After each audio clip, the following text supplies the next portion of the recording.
মুআয ইবনে জাবাল রাদিয়াল্লাহু তাআলা আনহুকে আল্লাহ রাসূল সাল্লাল্লাহু আলাইহি ওয়াসাল্লাম তিনি ইয়ামানের গভর্নর করে পাঠিয়েছেন। তো পাঠানোর আগে he was explaining a teaching guideline to his fellow সাহাবা। ওনাকে শিখাইতেছেন তুমি যে যাবা মুআল্লিম হিসেবে, গভর্নর হিসেবে কিভাবে দাওয়াতটা দিবে আগে শোনো। তিনি মুআয ইবনে জাবালকে বললেন, ইন্নাকা তা'তি কওমান মিন আহলিল কিতাব।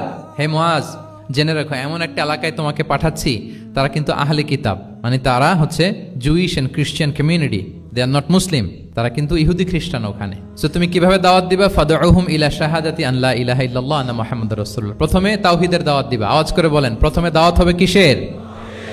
তাওহীদের। ফা ইনহুম আতাউ লিযালিক, বাক্যটা খেয়াল করেন, যখন তারা এটা মেনে নিবে, এটাতে অভ্যস্ত, তারপর তুমি দাওয়াত দিবা যে আল্লাহ প্রতিদিন 5 ওয়াক্ত সালাত ফরজ করেছেন।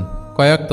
5 ওয়াক্ত সালাত। আচ্ছা, ফা ইনহুম আতাউ লিযালিক, যখন তারা 5 ওয়াক্তে সালাতে অভ্যস্ত হবে তখন বলবা যে আল্লাহ তাআলা ধনীদের উপর যাকাত ফরজ করেছেন।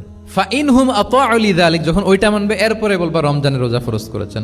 সুবহানাল্লাহ, সুবহানাল্লাহ, আল্লাহু আকবার। তাহলে ধাপে ধাপে দেখেন, এই যে টিচিং গাইডলাইন তিনি দিচ্ছেন ওনার ফেলো সাহাবাকে, ফেলো কম্প্যানিয়নকে, যে তুমি ইয়ামানে যে একবারে সব বিধান তুমি যা জানো মনে করো না যে সবাই ওইটা মানবে। তারা জুইশ, তারা খ্রিস্টিয়ান, একটু একটু করে তাদেরকে দাওয়াত দিতে হবে। তাহলে গ্রাজুয়ালিটি, পাঠদান পদ্ধতির একটা অন্যতম বিষয় হচ্ছে কি গ্রাজুয়ালিটি, মানে ধাপে ধাপে ধীরে ধীরে অল্প অল্প করে বোঝানো।